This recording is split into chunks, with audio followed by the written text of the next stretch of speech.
Hello and welcome to the Life Laundry Podcast. Oh, I'm Gemma.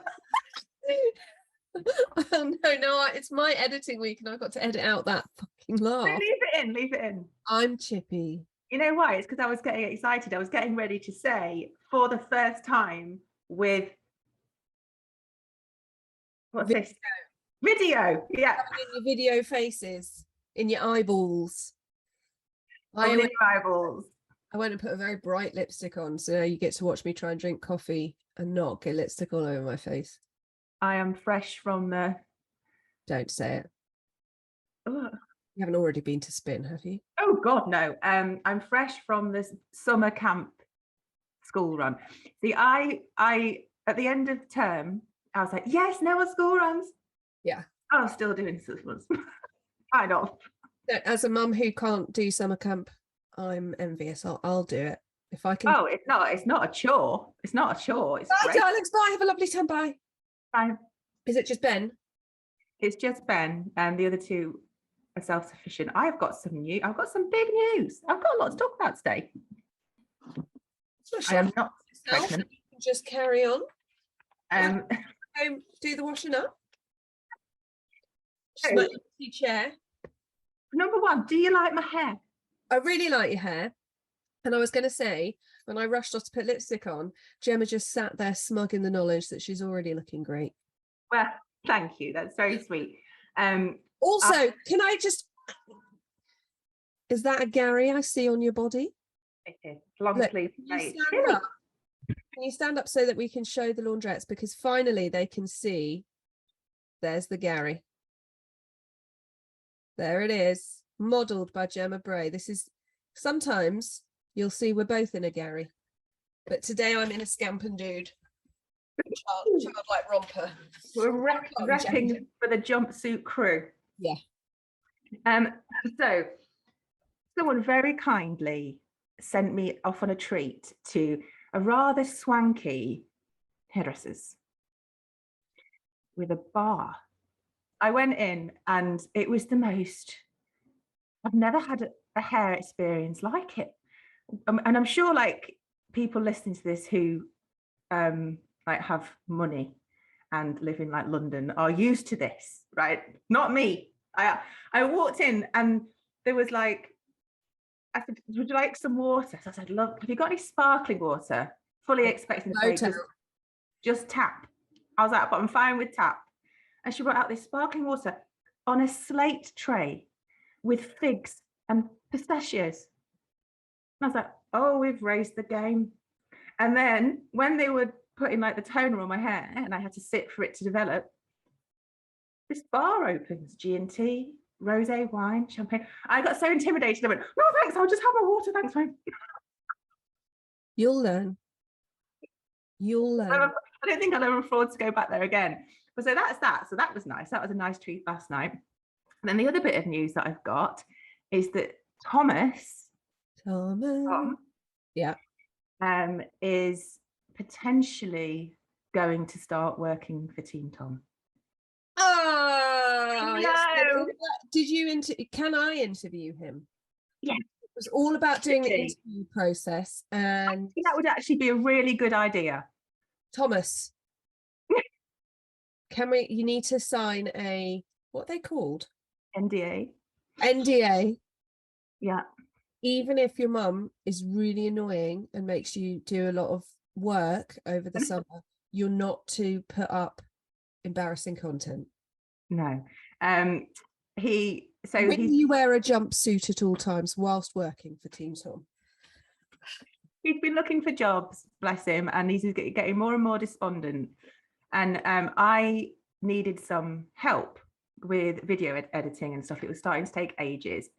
And I was driving somewhere the other day and I was just like, well, Tom is actually really good at that because he used to run a YouTube channel a few years ago. But also, do you know what my father would say about this? He would say this, it's not the most lovely term, but it fits well. Why have a dog and bark yourself?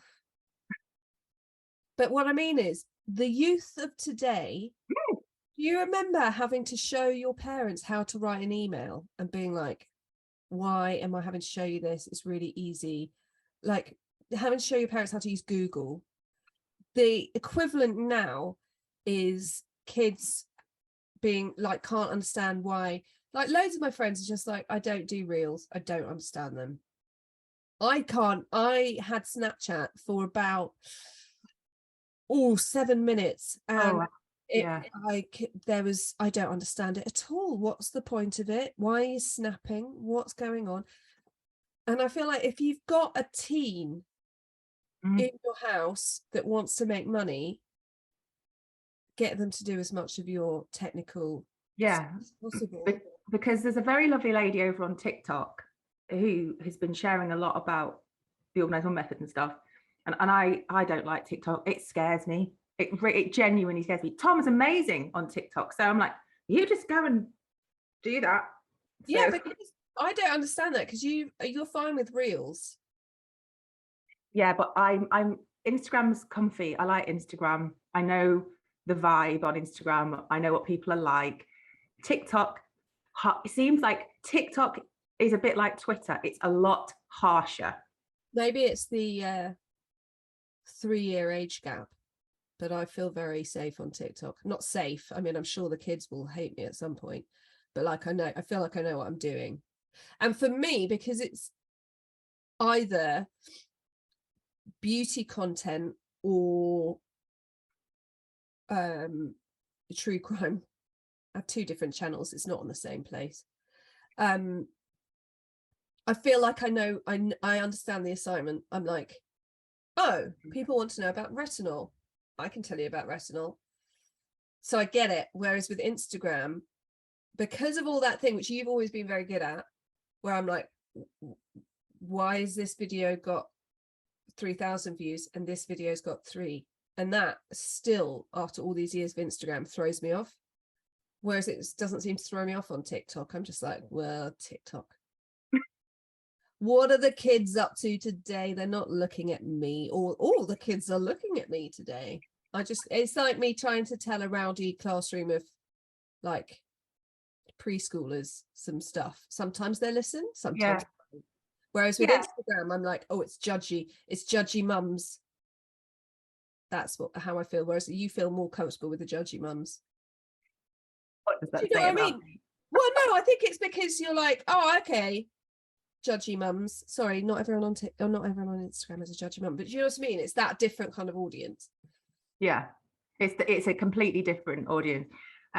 So I feel like it's lovely. I mean, I've already made the decision that he's going to come and work for me, but I've told him that he's on a trial. And he's got to have an interview with a big and he's like, Mum, what are you doing for your hashtags for TikTok? And I was making myself a cup of tea. I was like, don't stop stressing me out. And he was just like, you need a hashtag strategy. I was like, I know.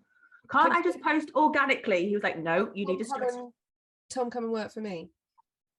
He was like, there's a kids cartoon called Ben and Holly. Yeah. I feel like we need to rewrite and do a Life Laundry cartoon called Tom and Holly. Yeah. Because you're getting told off by Tom. And I was telling you just before we started recording that Holly, who is basically, if you could remove any useful part of my mind and put it in person form, it is Holly. Anything I do is down to Holly, who gave us a little bit of a bollocking last week. Which is why we're doing this. Which is why, Holly's fault. I'm wearing lipstick at 9:16 in the morning. So I feel like with both of them, they could, we might do something. You're very efficient. I'm just tagging you along with my inefficiency. But what was I going to say? Oh yeah, so I gave him a YouTube video, a dummy YouTube video to edit for me, right? Because that's where most of my time goes. But also that's really difficult, because when I first started makeup YouTube about 10 years ago, I couldn't bear to watch myself. Yeah, Joe used to do it for you, didn't he? Joe used to do it, but Joe doesn't care. Joe loves me, does not care about makeup. So it would end up with him editing out, like I'd be telling you really precisely how to blend something, and he'd be like, that's too long, I'm going to cut that out.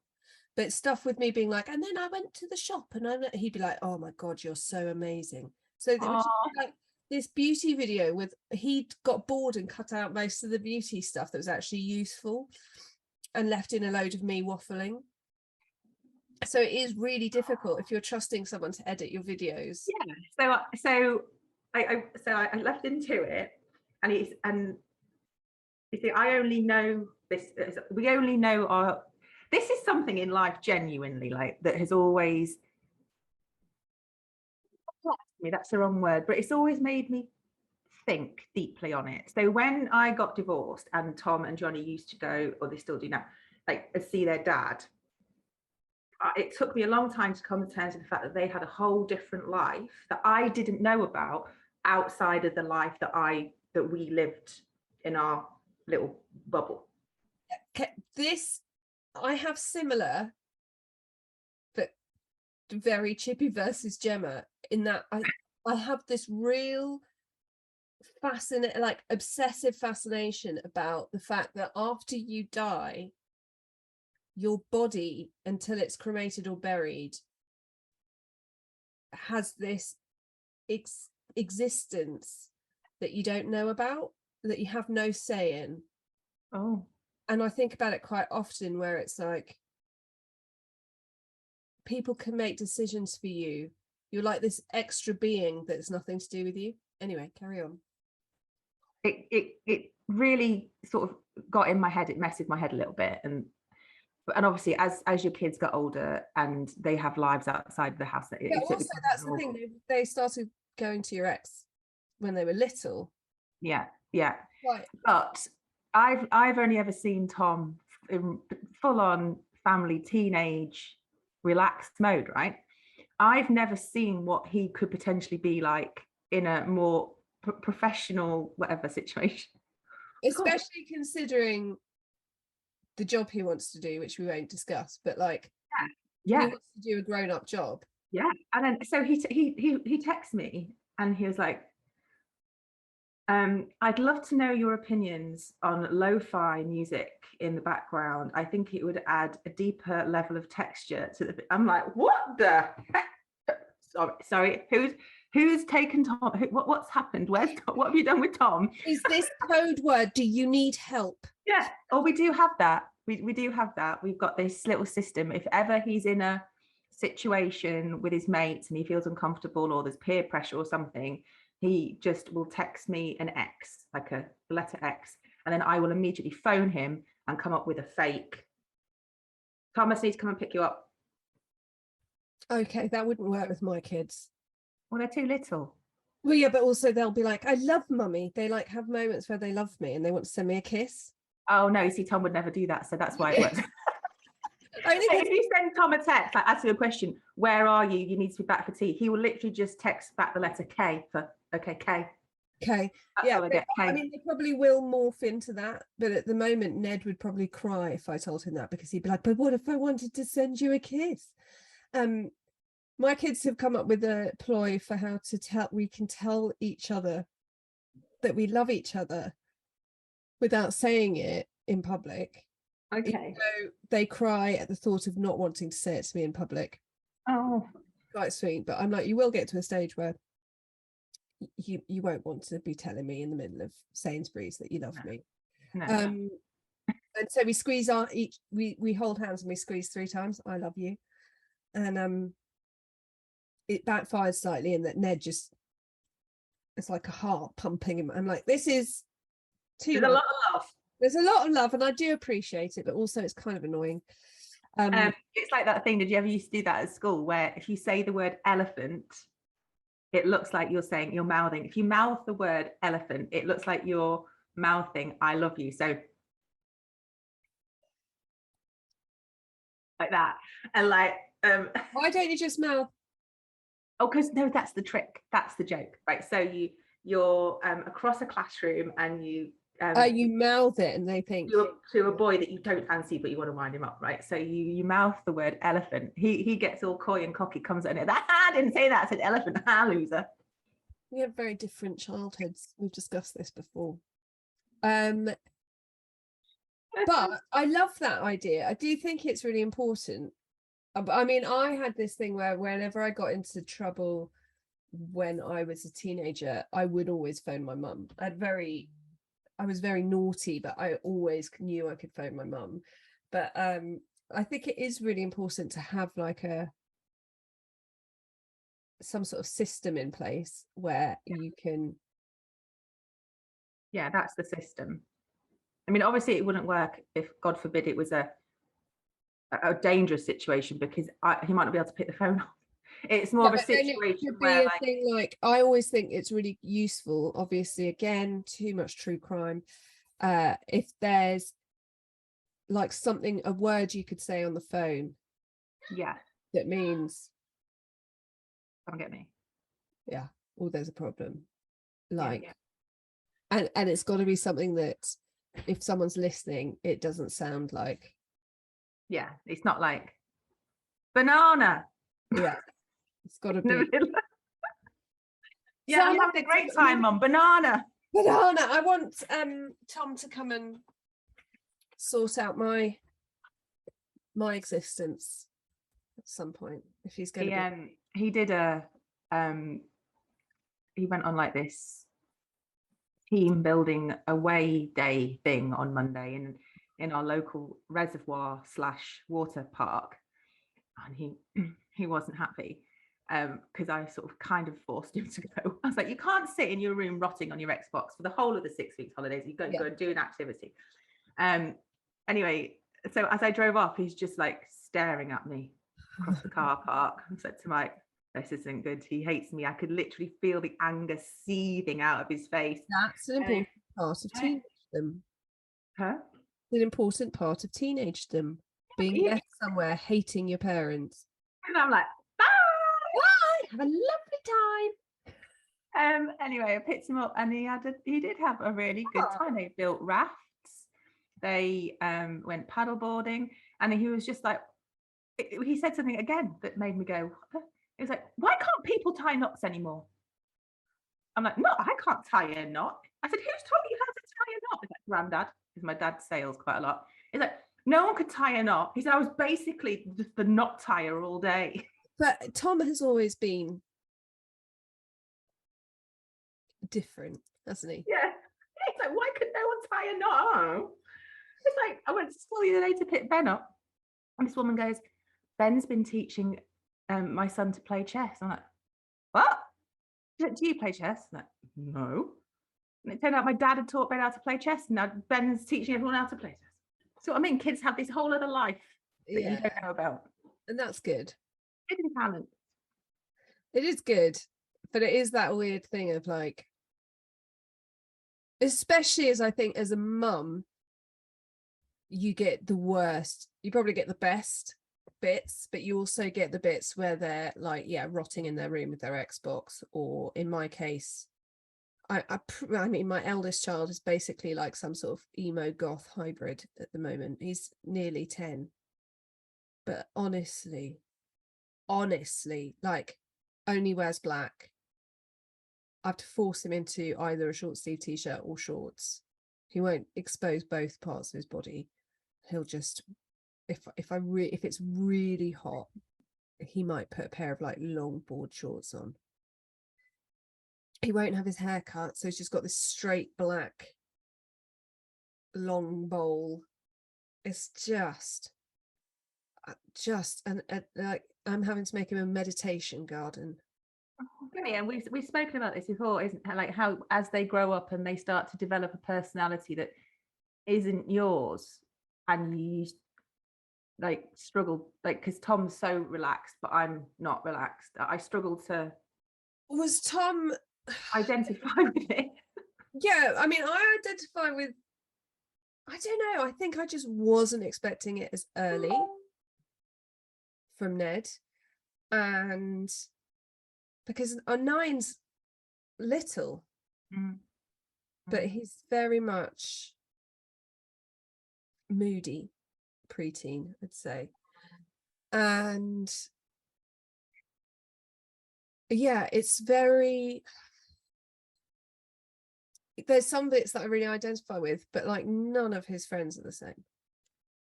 All of his friends are kind of quite energetic. reading the Beano, climbing stuff.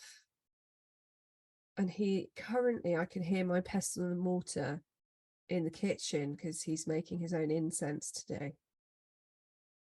Wow. Yeah. So I wouldn't really know how to deal with that. I know, but it's so annoying. And he got this cookbook. This like there's a TV show called Avatar. He got an Avatar cookbook for getting a good school report. And we're having to bake a lot of stuff from that, even though he's the world's fussiest eater. And it's just a lot. It's just, yeah. I was like, why can't you go and fall out of a tree like I did when I was 9?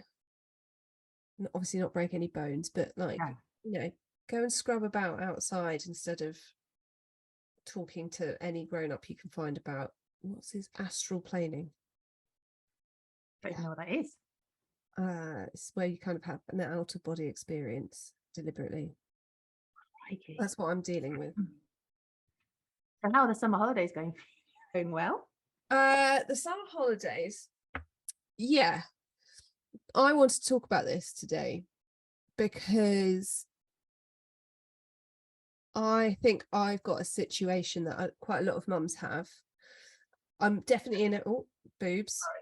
Oh, so now we're going to be on YouTube. Everyone's going to see how often we just have a quick check of Gem's boobs. I had an itch. They're still magnificent. This year is a lot better than last year. Right. So normally summer holidays, I'll be in London. Yeah. We wouldn't have been able to afford to do any of the clubs. So all his friends would be doing clubs, football club or multi-sports club 5 days a week.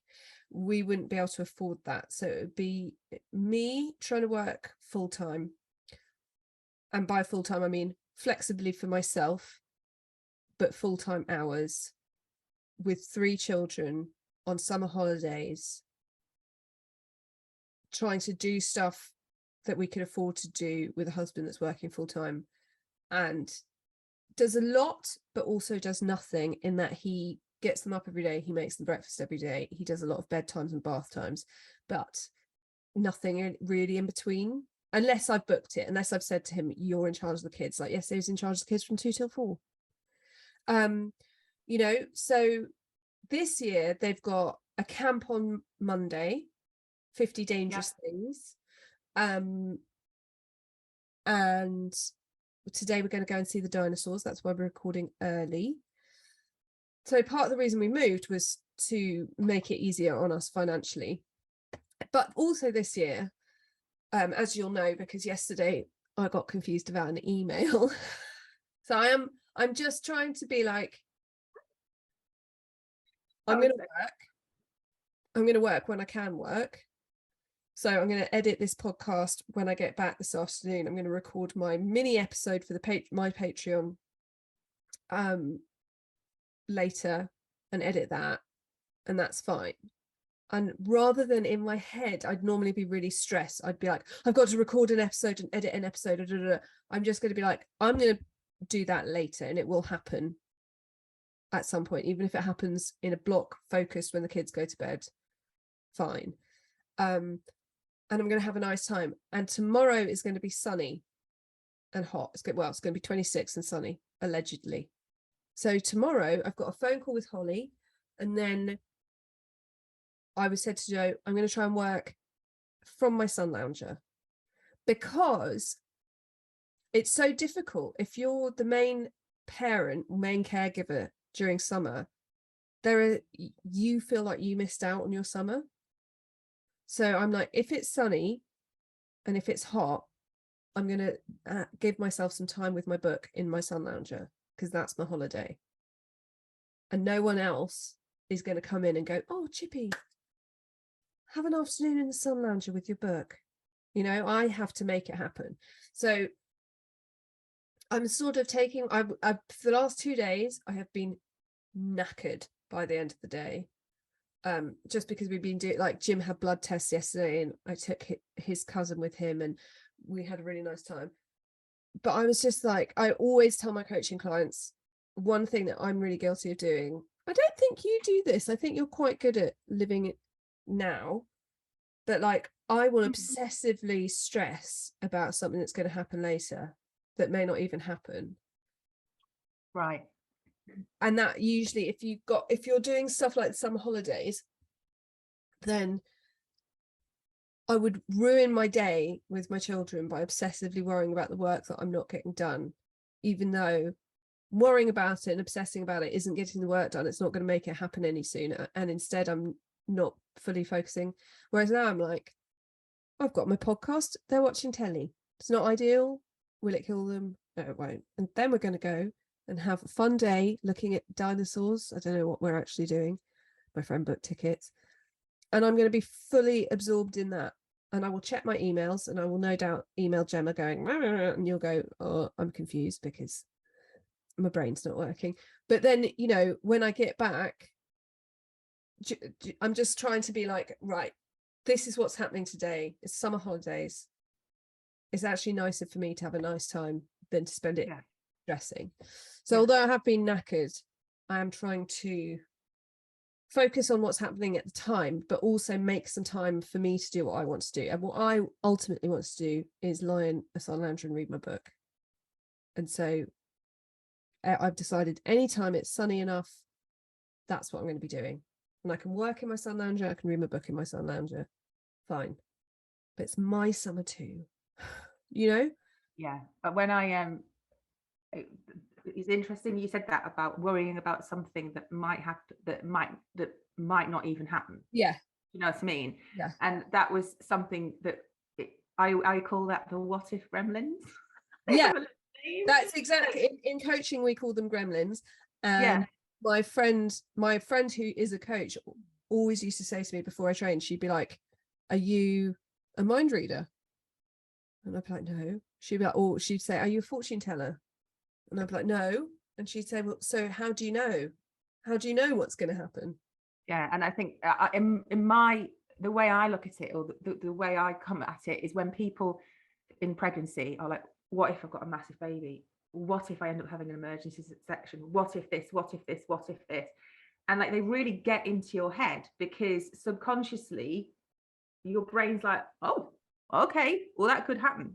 So yeah, it's something that I used to be really bad about at when my anxiety was really bad. I'd be like, what if I have a panic attack and pass out? What if? But I'm much better at it now. I always try and challenge it, but it's difficult if it's happening subconsciously. You have to try and catch it at that moment when it's just like, but what if something really great happens? What if? Yeah. And or just like, and I did a course, like a 10-minute sofa session with the lovely lady whose name we can never quite get, Anna Mathers. Anna on emetophobia, and her thing is cross that bridge if you come to it. And that's the thing, it's like, if it happens, then I'll deal with it, but I don't have to deal with it now. And it is literally, and I have an amazing client who I said to her, why don't you try and just for 1 week, because she was a big fortune teller of like obsessing about the stuff that might not happen. I was like, why don't you for 1 week live in the moment? That was about 2 months ago. She's done it ever since. She's completely like a different person. And she's like, no, I just deal with stuff as it happens. What I'm doing whatever I'm doing in the moment. Like, oh God, I wish I could be like you. That's amazing. But it's really, so yeah, I'm just like, there's no point spending all this money, because there's another thing.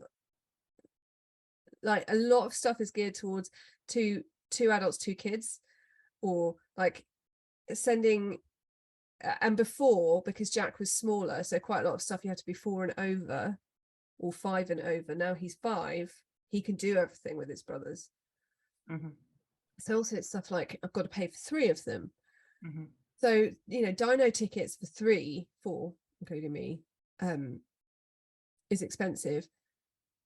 And it's like, if you're spending that money, enjoy it.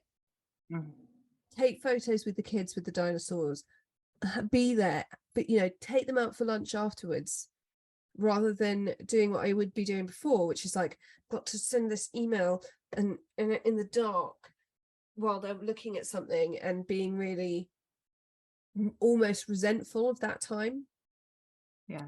So that's having said that though, remember I told on last week's episode, I said that we were going to the zoos. Yeah. Not the zoos, the museums. Yeah. How was that? Right. Well, so Mike was away with work all of that week, right? And because I have this thing where I have to like, I'm very competitive. I don't know if you've ever noticed that about me, Chippy. You know, it's just, I can't even, in fact, the other day, I can't let an episode go by without me referencing spin. Okay. It's just, okay. The other day I was in spin and some of the instructors do a time trial where you get 4 minutes and you have to cycle a mile. And they have everybody's bike number and their distance on the wall, like projected onto the wall. Spin related incident. And every time they say we're going to do a time trial today, I'm like, oh fuck, because you have to win. Because I can't. It doesn't matter how knackered I am. My body and brain will not let me go. So we're just going to sit this one out. We're just going to take it easy.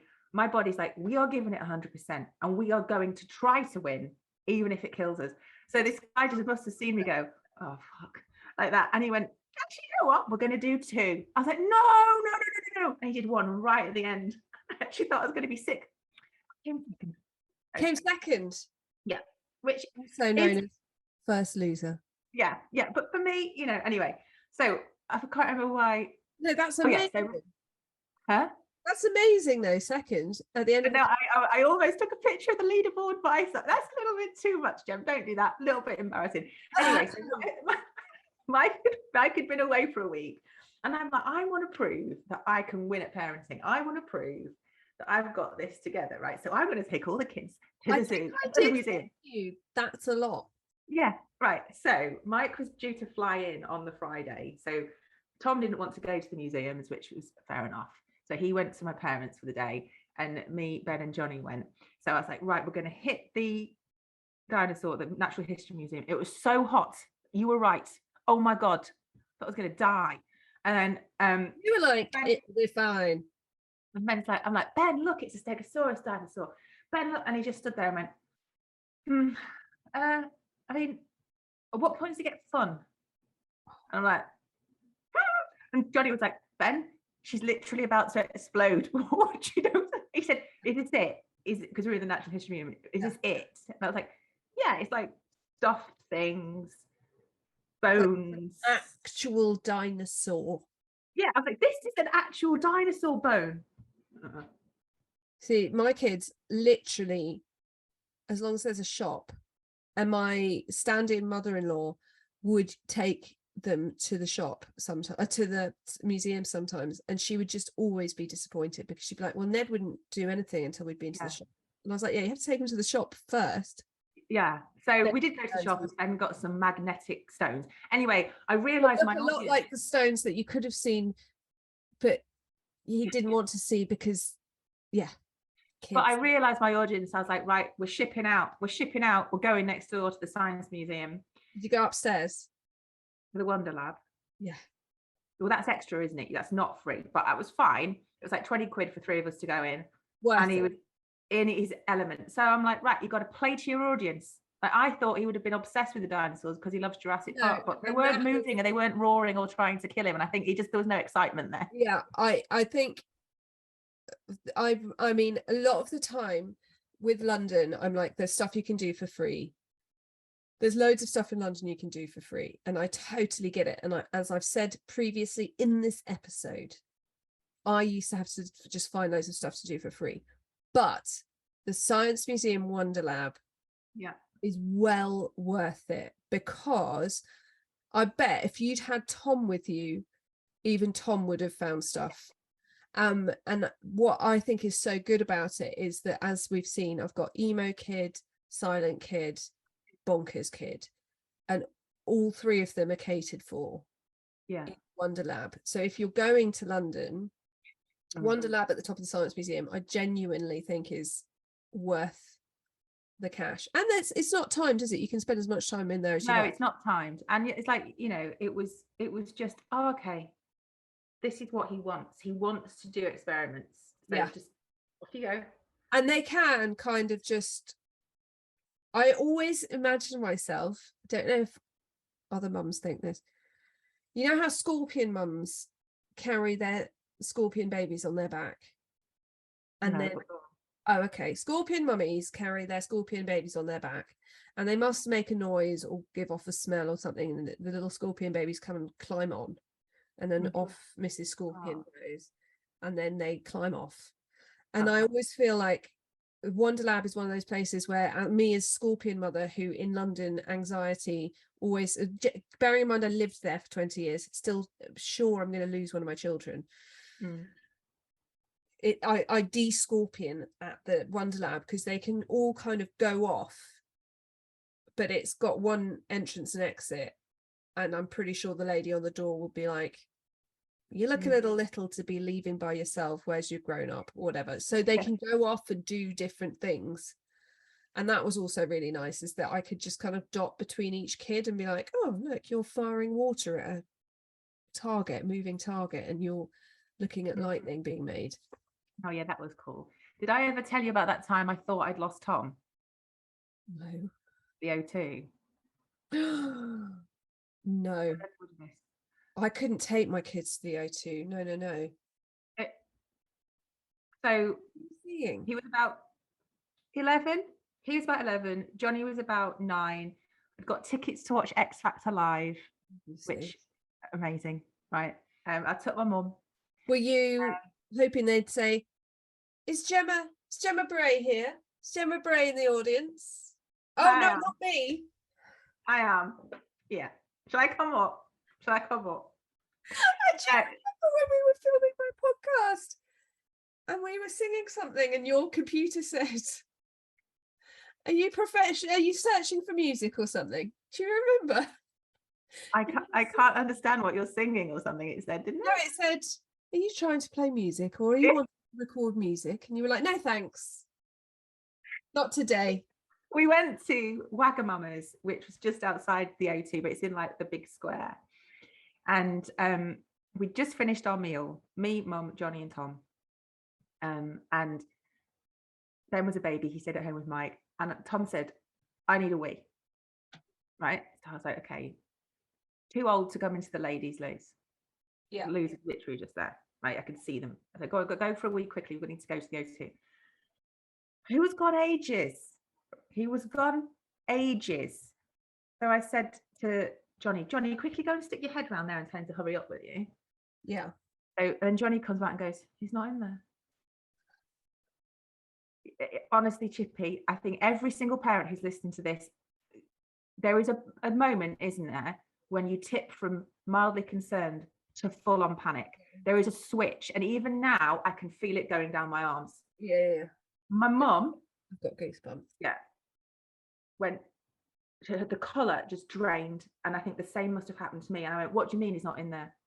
Go back, shout his name. I'll come with you. I knew I couldn't go into the male toilets. You're so went in. I'd have kicked the door in and been like, no, but I did. I went in. I was like, Thomas. Silence. So I'm like, fuck. So I come down the stairs, and I must have looked like a crazy woman. Yeah. But I was so calm. I shouted to the restaurant manager, how many exits do you have in this restaurant? And he went, what? I went, how many doors do you have? 2. I said, put a member of staff on each door. Now. And I was looking out of the window, and it's actually almost wants to make you cry. In my mind, I was envisaging someone dragging him somewhere seeing it happen. Because that's like an anxiety dream, isn't it? Yes, exactly. And I couldn't find him. My mum was like, my mum was looking under tables. I'm like, what are you doing? Like, he's not going to be under a table. And I was a split second away from standing on the table and getting all of the diners looking for him. And then he just wanders out of the toilet as if nothing has happened. Right? He was just away with the fairies. He decided he wanted to sit down, you see, in a bit of a rest. I see. I And identify with that. I usually have a book in my bag. The number of times I've been like, I'm just going to read my book. the whole thing must have lasted about 7 minutes, but it felt like a lifetime. End of the And world. I went straight to the bar at the O2. I was like, double vodka. It's the worst. It's awful. It's awful. It's awful. I was just like, what's the problem? I was like, what's the problem?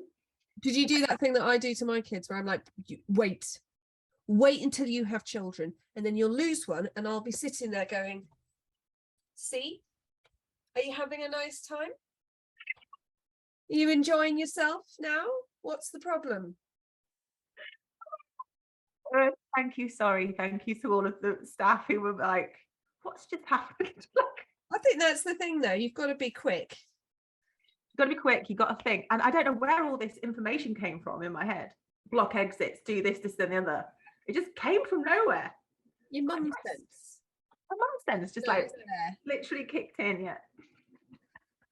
Oh, I don't like remembering that. That was just horrible. And then I had to sit through a whole X Factor concert with what was that woman rapper called? Something G, Mama G. Remember her? You never used to watch it. Anyway, what are we doing? So what's been your positive for the week, Chippy?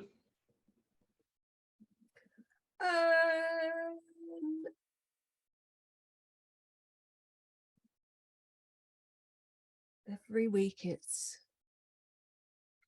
something new. Well, I just had quite an efficient day yesterday and I don't want to be boring. But you know those days where you just get a lot of shit done? Oh, that's not boring. That's like my perfect day. Yeah, like my gardener came and we just trimmed and gardened and pulled up loads of weeds and sorted something out with the duck pond. Jim got his blood test done. So I just had an efficient day yesterday. What's your positive of the week? I feel like I've got this, it's going to sound weird, but I've got this massive instinct and sense that something really good is about to happen. Oh, I love that feeling. Yeah. So I'm just letting that ride through. Yeah. I feel like something really exciting and positive is about to happen just around the corner. Oh, that's nice. Yeah. I can't wait to find out what it is. And Gary bringing out a new different kind of jumpsuit. Yeah. Or it could be that Sweaty Betty eventually just think, oh, we'll just send her everything in her Send size. her everything, sponsor the podcast, make a new rep. Exactly. That would do. Yeah. I'm not asking for the moon on a stick, am I? A Gary jumpsuit on a stick. A year's supply of jumpsuits, please. So nice, isn't it? I would just like to say for anybody that is watching on the video, that all episode, I felt like Chippy looks like she should be singing jazz in a 1940s speakeasy. Darling, don't shame.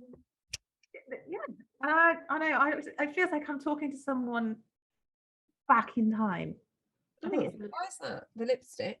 And like the arty stain on your ceiling, it actually adds to the mood. Who had a leaky shower? Got that fixed finally. That's only taken. Also, this is annoying me, right? I feel there should be a fourth book. It's annoying.